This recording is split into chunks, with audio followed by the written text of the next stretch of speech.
अस्सलामु अलैकुम नाजरीन। मैं जेकब नहीं सारा। हसन ने कहा, मेरा नाम हसनुल इदरीस है और मुल्क शाम का रहने वाला हूँ। जासूस हो, कोई और वजह भी हो सकती है। हसन ने कहा, जासूसी ही वजह नहीं, हम दोनों मुसलमान की औलाद हैं। उसने तकिए के नीचे से मुसल्ला निकाला और दीवार में से एक पत्थर हटाकर उसके पीछे से कुरान का एक छोटा सा नुस्खा निकाला। सारा को दिखाकर कहा, मैं इनके बगैर नहीं रह सकता। ये बुत, ये तस्वीर और ये सलीब धोखा है। अगर मैं किसी से कह दूं कि तुम ईसाई नहीं मुसलमान हो तो क्या करोगे? सारा ने हंसकर कहा, तुम जासूस नहीं हो सकते। जासूस अपना आप इस तरह जहर नहीं किया करते। कह दो। हसन ने कहा, मैं तुम्हारी नज़रों के सामने इस तूफान बादो बारा में गायब हो जाऊंगा।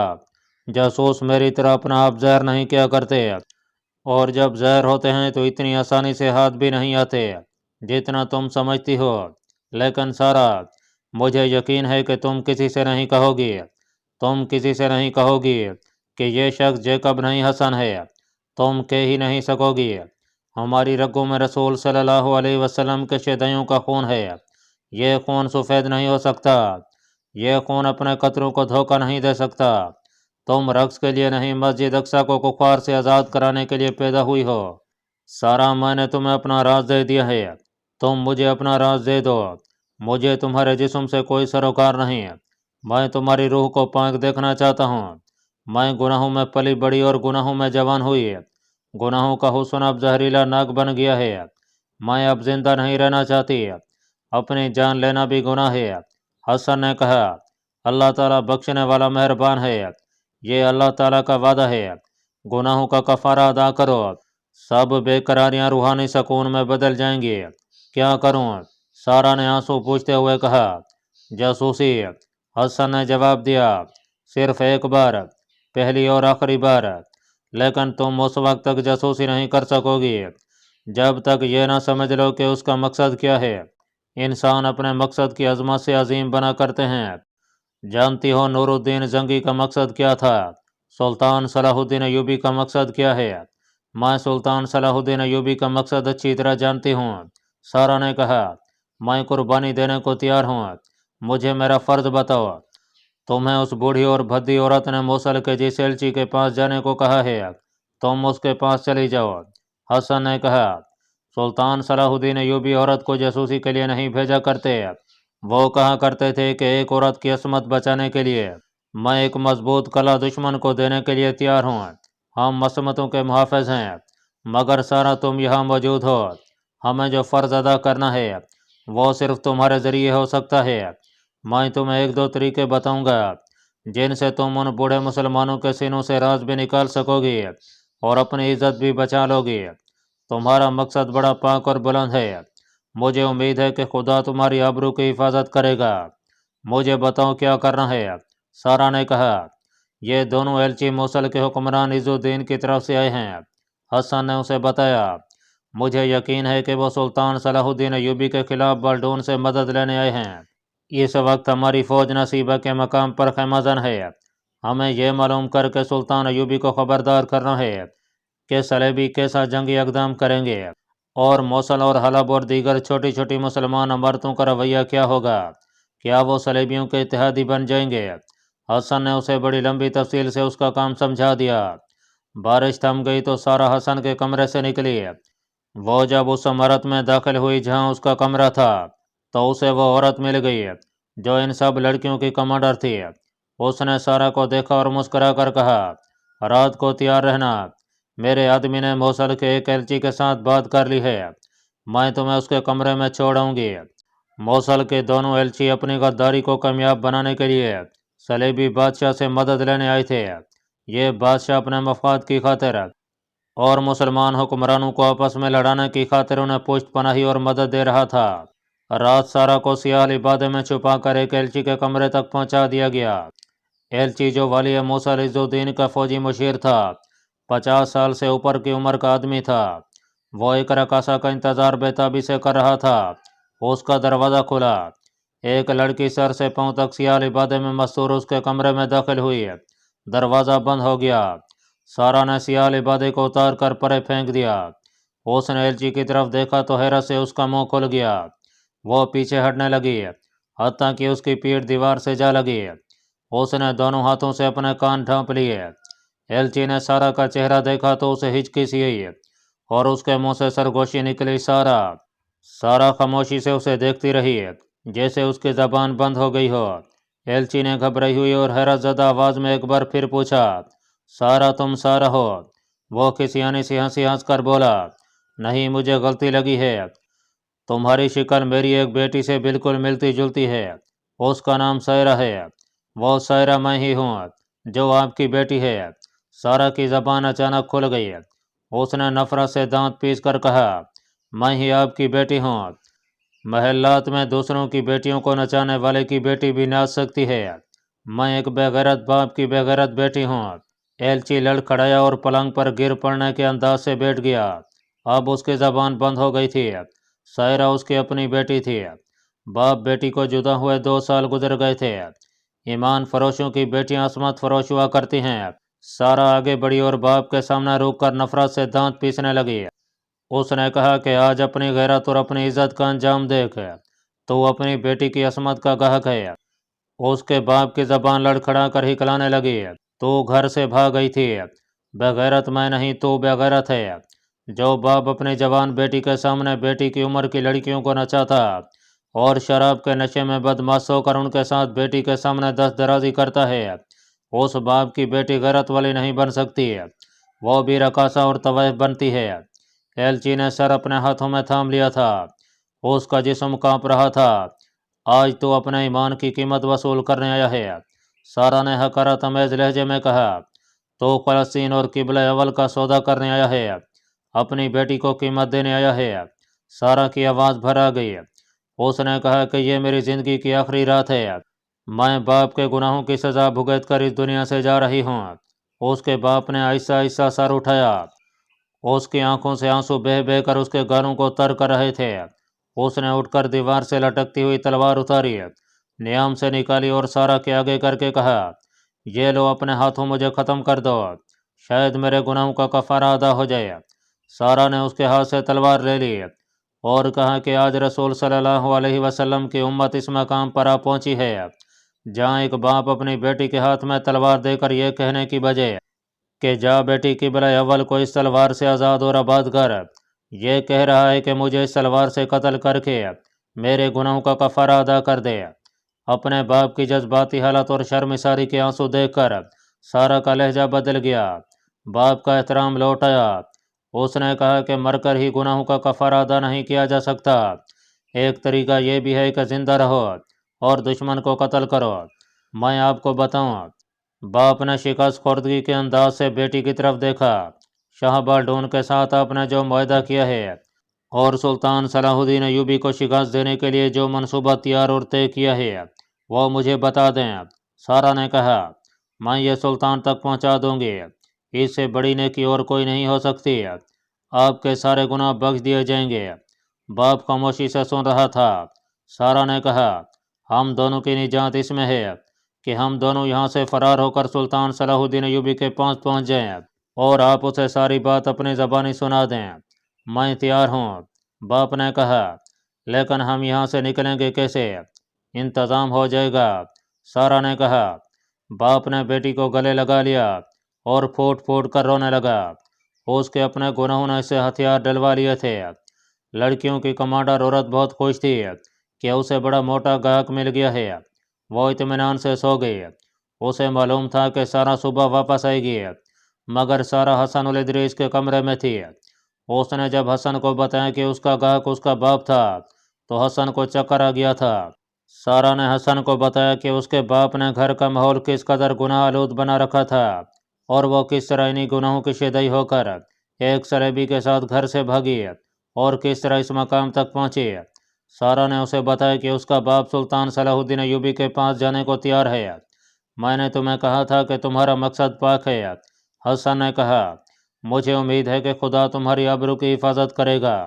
खुदा ने मेरी उम्मीद पूरी कर दी है। अब मैं तुम्हारे बाप से मिलूंगा और उसे कहूँगा कि तैयार रहना।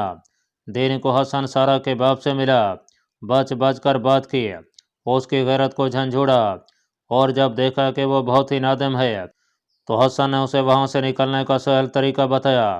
اس کے ساتھ ساری بات طے کر کے وہ سارا سے اس محفوظ جگہ ملا جہاں وہ کبھی کبھی ملا کرتے تھے۔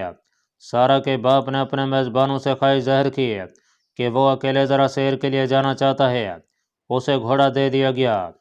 وہ اپنے ساتھی ایلچی کو یہ بتا کر چلا گیا کہ شام تک لوٹ آئے گا۔ وہ شہر سے نکلا تو ایک جگہ حسن گھوڑے پر سوار اس کے انتظار میں کھڑا تھا۔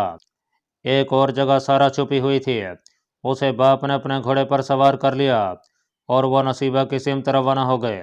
وہ بچ بچ اور چھپ چھپ کر چلتے رہے۔ بہت دور نکل گئے تو انہوں نے گھوڑے دوڑا دیے۔ سفر بہت لمبا تھا جو انہوں نے ایک رات اور ایک دن میں طے کیا۔ بیروت کے سراغ رسانوں کے لیے شاہ بالڈون قہر بنا ہوا تھا۔ موصل کا ایک ایلچی لاپتہ ہو گیا تھا۔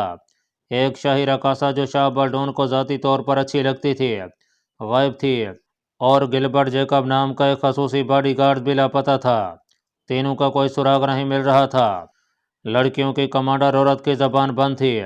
وہ کسی کو بتانے سے ڈرتی تھی کہ اس نے سارا کو گمشدہ ایلچی کے کمرے میں بھیجا تھا۔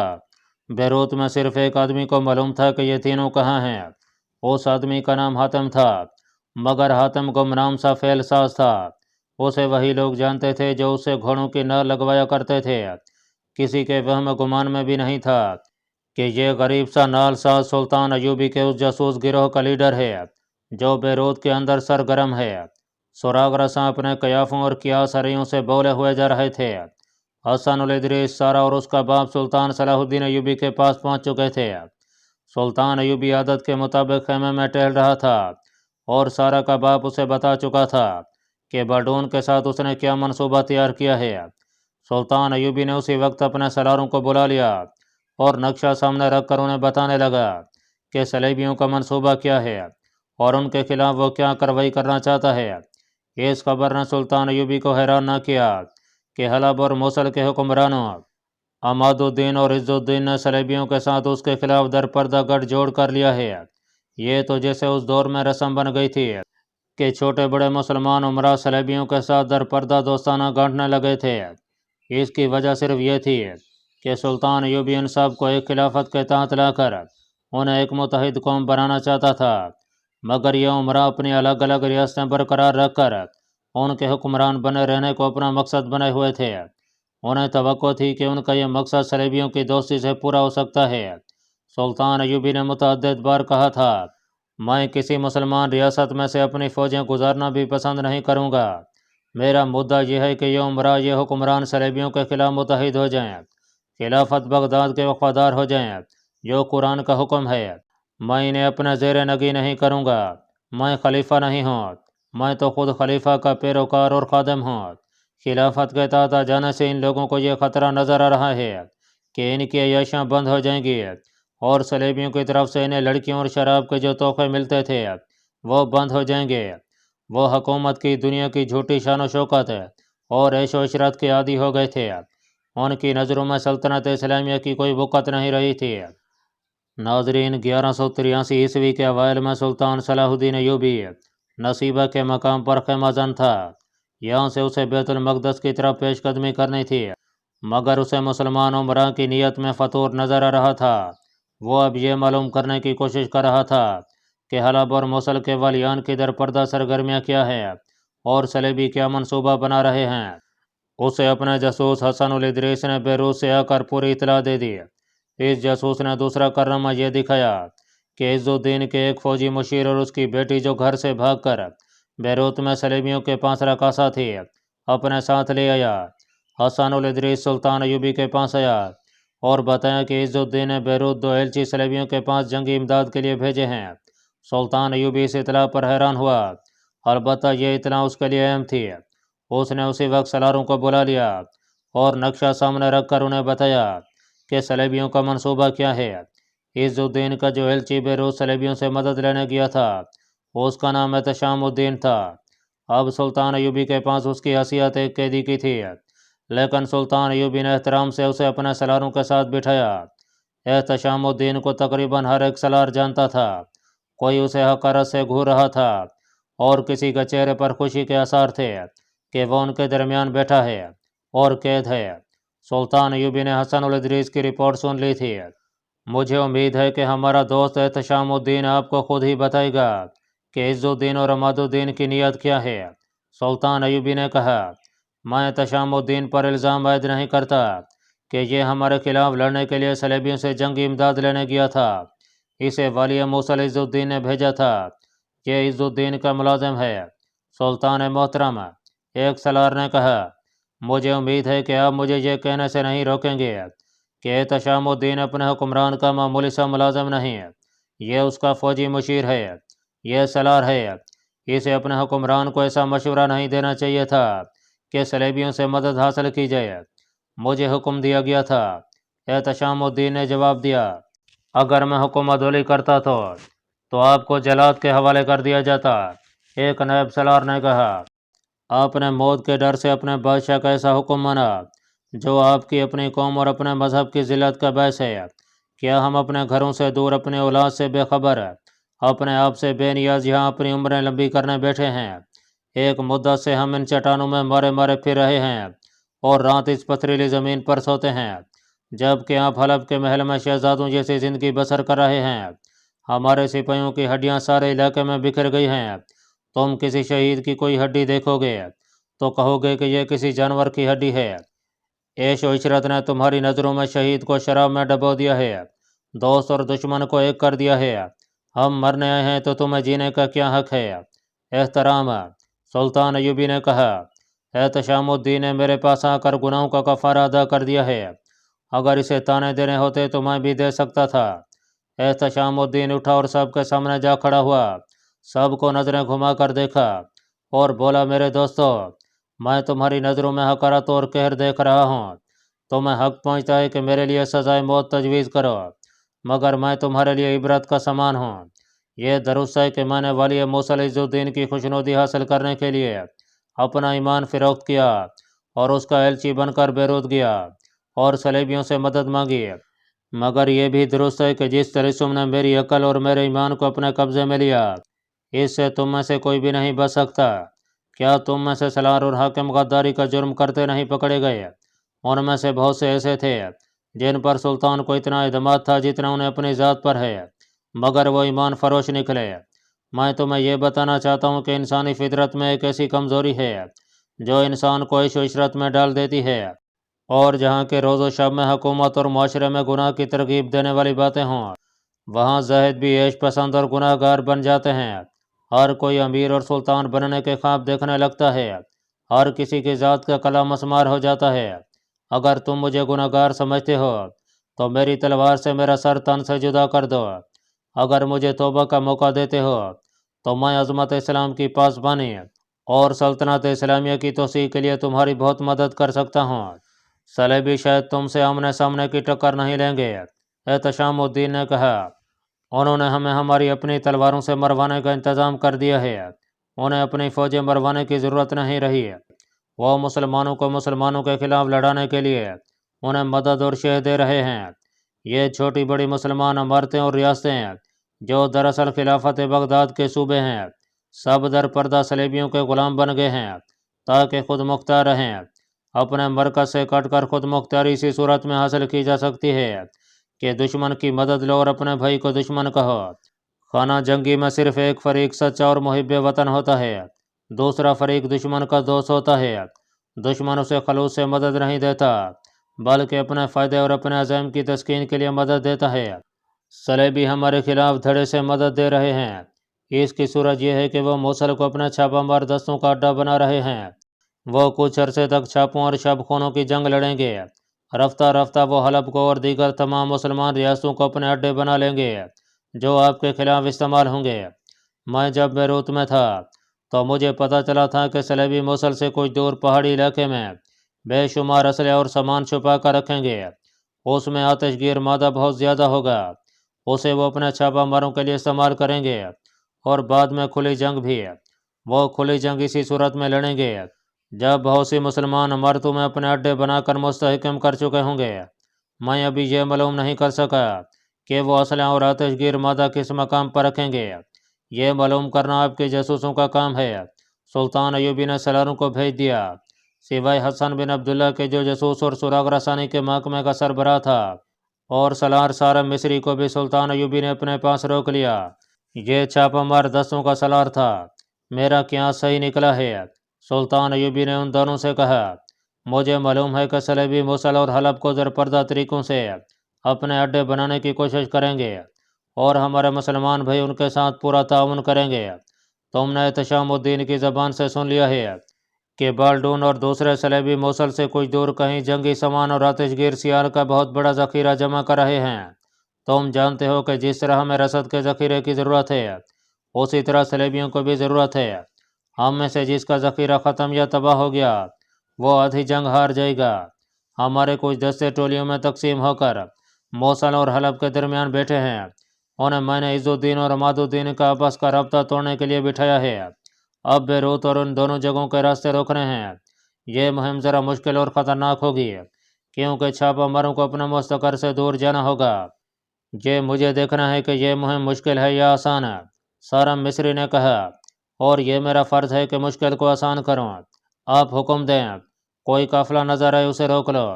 سلطان ایوبی نے کہا، تلاشی لو، مزاحمت ہو تو پورا مر کر لڑو، کوشش کرو کہ قیدی زیادہ ہوں۔ اس نے حسن بن عبداللہ سے کہا، اور حسن، تم مجھے یہ کام کر کے دکھاؤ کہ معلوم کرو کہ صلیبی اسلحہ اور آتش گیر سیال کا ذخیرہ کہاں جمع کر رہے ہیں۔ ہو سکتا ہے وہ ذخیرہ کر بھی چکے ہوں۔ اگر تم جگہ معلوم کر سکو تو میں اس کی تباہی کا انتظام کر دوں گا۔ یہ انتظام انشاءاللہ میرا ہوگا، سارم مصری نے کہا۔ یہ ذہن میں رکھو کہ کچھ عرصے تک ہماری جنگ آنکھ مچولی جیسی ہوگی، سلطان ایوبی نے کہا۔ صلیبی کھلی جنگ لڑنے کی بجائے شب خون اور تخریب کاری کی جنگ لڑیں گے۔ وہ شاید مجھے مشتعل کرنے کی کوشش کریں گے کہ میں ان پر کھلا حملہ کروں۔ میں ایسی حماقت نہیں کروں گا۔ ہم کئی جگہوں پر گھات لگائیں گے۔ میں سب سے پہلے اپنے ان عمراء کو ساتھ ملاؤں گا جو صلیبیوں کے دوست بنتے جا رہے ہیں۔ میں ان سے تعاون کی بھیک نہیں مانگوں گا۔ میں اب تلوار کی نوک پر ان سے تعاون لوں گا۔ میں ان میں سے کسی کے بھی خون بہانے سے دریغ نہیں کروں گا۔ یہ برائے نام مسلمان ہیں۔ مسلمان کے خلاف کافر کے ساتھ دوستی کرنے والا مسلمان بھی کافر ہوتا ہے۔ مجھے اب پرواہ نہیں کہ تاریخ مجھے کیا کہے گی۔ اگر مجھے آج کوئی کہے کہ آنے والی نسلیں مجھے اپنے بھائیوں کا قاتل اور خانہ جنگی کا مجرم کہیں گی، تو بھی میں اپنے ارادوں سے باز نہیں آؤں گا۔ میں تاریخ اور آنے والی نسلوں کے آگے نہیں، خدا کے آگے جواب دہ ہوں۔ خدا کے سوا نیت کو کوئی اور نہیں جانتا۔ میرے اور فلسطین کے درمیان اگر میرے بیٹے حائل ہوں گے تو میں انہیں بھی قتل کر دوں گا۔ اگر ہم نے آج قبلہ اول کو صلیبیوں سے آزاد نہ کرایا تو ہمارے بعد صلیبی اور یہودی خانہ کعبہ پر بھی قابض ہو جائیں گے۔ مجھے اپنے عمراء اور حکمرانوں کے تیور اور طور طریقے بتا رہے ہیں کہ وہ بادشاہ بنیں گے اور ان کی اولاد بھی بادشاہ ہوگی، اور یہ لوگ فلسطین کو یہودیوں کے تسلط میں دے دیں گے۔ تلوار کے سوا میرے پاس اب کوئی علاج نہیں رہا۔ ہم آپ کے حکم کے منتظر ہیں، سارم مصری نے کہا۔ اگر آپ میری رائے لیں تو میں یہی کہوں گا کہ مرکز سے خود مختاری یا نیم خود مختاری مانگنے والوں کو غداری کی سزا ملنی چاہیے، اور میں انہیں سزا دوں گا، سلطان ایوبی نے کہا۔ سلطان صلاح الدین ایوبی نے سارم مصری اور حسن بن عبداللہ کو جنگی نوعیت کی ہدایت دے کر رخصت کر دیا۔ اللہ پاک کمی بیشی معاف فرمائے۔ اللہ آپ کا حامی و ناصر ہو، آمین۔